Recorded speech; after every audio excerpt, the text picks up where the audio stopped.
بسم اللہ الرحمن الرحیم۔ آخر حضرت موسیٰ علیہ السلام کی قبر فرشتوں نے آ کر کیوں کھودی؟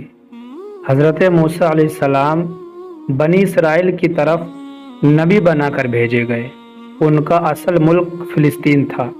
حضرت یوسف علیہ السلام کے مصر سے جانے کے بعد حضرت ایوب علیہ السلام کی اولاد نے مصر میں زندگی بسر کی، لہٰذا حضرت موسیٰ علیہ السلام بھی انہی مہاجرین میں سے ایک خاندان میں پیدا ہوئے۔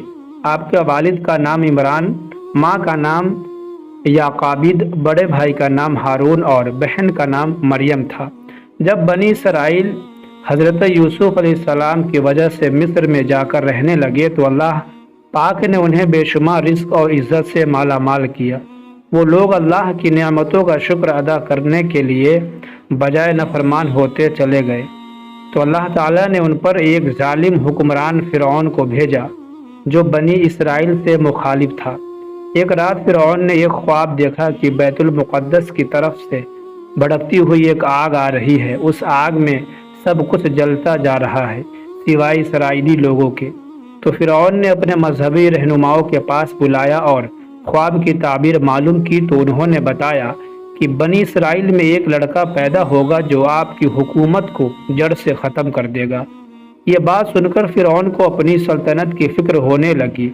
اس نے حکم جاری کیا کہ بنی اسرائیل میں جو بھی بچہ پیدا ہو اسے قتل کر دیا جائے۔ اس طرح بنی اسرائیل میں بچے پیدا ہوتے ہی قتل کر دیے جاتے۔ فرعونیوں کو یہ ڈر ہونے لگا کہ اگر سارے ہی بچے مار دیے جائیں گے تو پھر اسرائیلی غلام ختم ہو جائیں گے۔ تو فرعون نے اپنے علماء کے کہنے پر ایک حکم جاری کیا کہ 1 سال بچوں کو قتل کیا جائے اور دوسرے سال بچوں کو زندہ چھوڑ دیا جائے۔ فرعون کے حکم کی تعمیل شروع ہوئی تو جس سال بچوں کو زندہ چھوڑا جاتا تھا اس سال حضرت ہارون پیدا ہوئے، اور جس سال بچوں کو مارنے کا حکم جاری کیا جاتا اس سال حضرت موسیٰ علیہ السلام پیدا ہوئے۔ حضرت موسیٰ نے فرعون کے خلاف جو کوششیں کی اس کی مثال آج تک نہیں ملتی۔ آپ فرمایا کرتے تھے کہ ظالم کے خلاف جب تک جہاد نہ کرو گے تو اللہ تعالیٰ اس وقت تک تمہاری مدد نہ کرے گا۔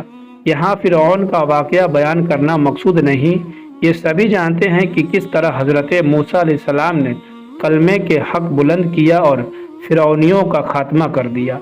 دوستو، یہودی حضرت موسیٰ علیہ السلام کو اپنا پیغمبر مانتے ہیں اور آج بھی وہ جگہ جگہ کھدائی کر کے وہ حضرت موسیٰ کی قبر کو تلاش کر رہے ہیں، کیونکہ حضرت موسیٰ کی قبر چھپی ہوئی ہے۔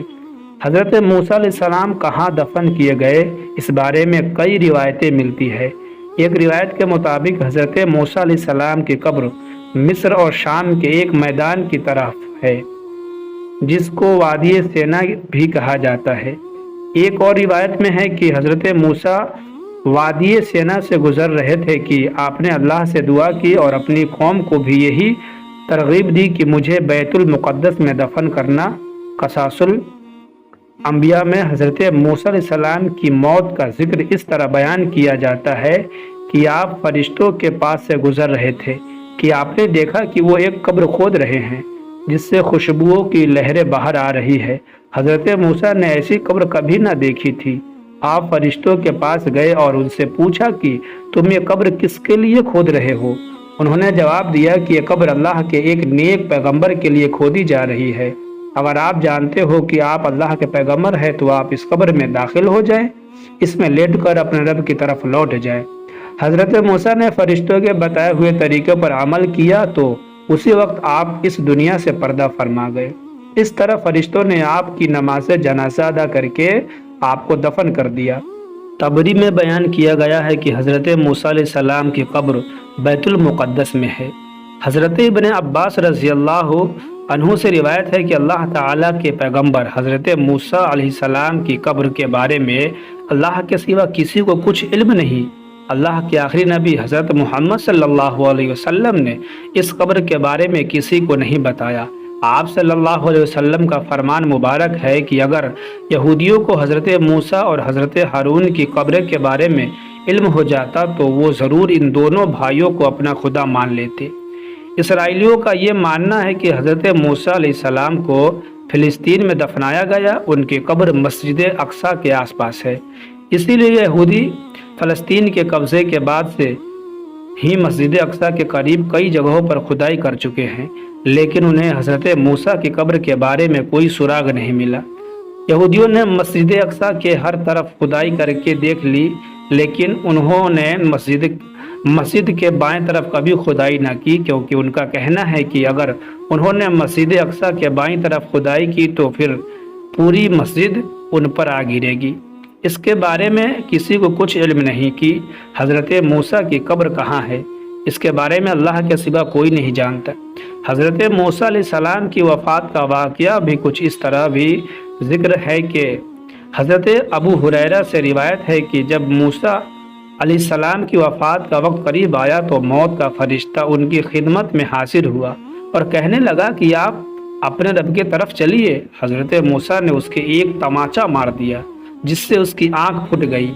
جب اس نے دربار الہی میں جا کر شکایت کی کہ تیرا بندہ موت نہیں چاہتا اور یہ کہ اس نے میرے تماچا مار دیا، تو اللہ کی طرف سے ان کی آنکھ پھر سے ٹھیک کر دی گئی اور اسے حکم ملا کہ موسیٰ علیہ السلام کے پاس دوبارہ جاؤ اور کہو کہ اللہ کا یہ ارشاد ہے کہ کسی بیل کی کمر پر تم اپنا ہاتھ رکھ دو، جس قدر بال تمہاری مٹھی میں آ جائے ہم ہر ایک بال کے بدلے تمہاری عمر میں اتنے سال کا اضافہ کر دیں گے۔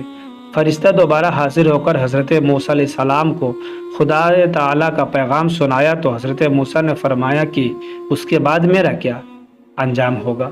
تو جواب ملا کہ آخرکار ایک دن موت تو اب آنی ہی ہے۔ تب حضرت موسیٰ نے عرض کیا کہ اگر لمبی سے لمبی زندگی کا بھی نتیجہ موت ہی ہے تو پھر وہ چیز آج ہی کیوں نہ آ جائے؟ اور پھر حضرت موسیٰ علیہ السلام نے دعا کی کہ اللہ آخری وقت میں مجھے عرض مقدس سے قریب کر دینا۔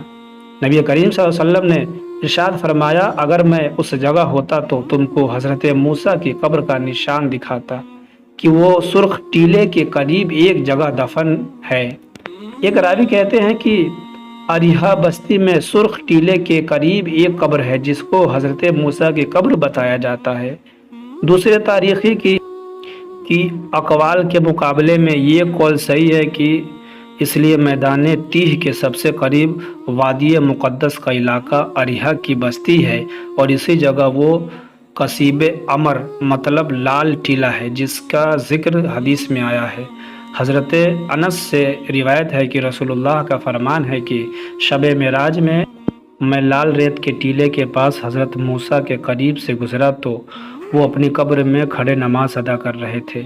مذہبی اور تاریخی مقامات دنیا بھر میں بے شمار ہے۔ حضرت موسیٰ کی لاٹھی اور ان کی قبر مبارک کے حوالے سے بہت کم لوگ جانتے ہیں کہ اردن سے حضرت موسیٰ علیہ السلام سے متعلق ایسی کئی چیزیں موجود ہیں کہ جن کی نسبت حضرت موسیٰ کی طرف کی جاتی ہے۔ باقی دوستو آپ کو آج کی ویڈیو کیسی لگی کمنٹ کر کے ضرور بتائیں۔